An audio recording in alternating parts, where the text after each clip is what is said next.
What you see in your brother, you see in yourself. What you judge in them lives in you. Let's dive deeper into this idea. When you see fear, brokenness, or lack in your brother, you're not projecting that onto them.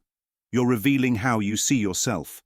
And here's the crucial point: the way you see yourself is how you see God. But let's break it down further. What does it mean to fear yourself?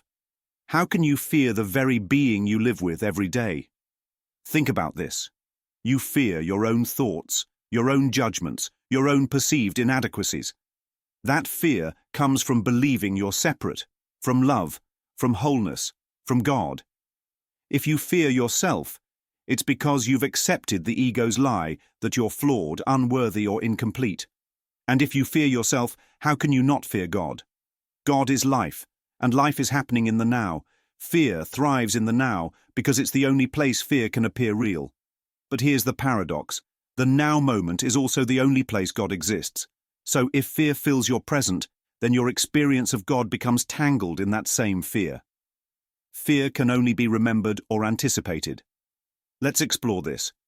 Fear cannot truly exist in the now. The past is gone. The future isn't here. Yet fear feels so real because it's tied to memory or anticipation.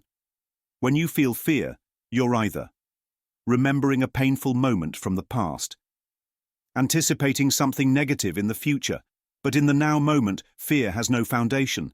Fear lives in what was or what might be, never in what is. And this is key. Love exists only in the now.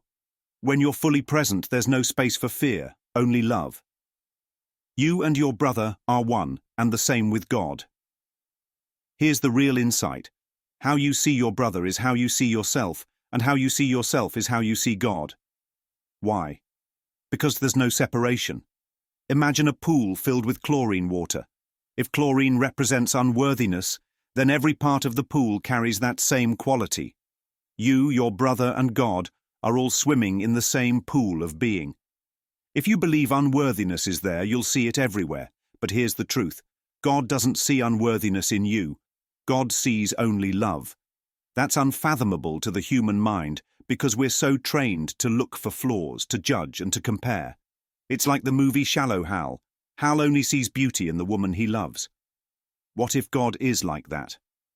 Seeing only love and beauty, no matter what illusions we've wrapped ourselves in. Fear or love, what are you choosing? Fear isn't real, but we've trained ourselves to see it everywhere. Our brothers, life, and even God. The ego teaches us to find fear, hold on to it, and let it define us. But love teaches us to let it go. When fear is gone, the now moment becomes the only place where love can truly exist.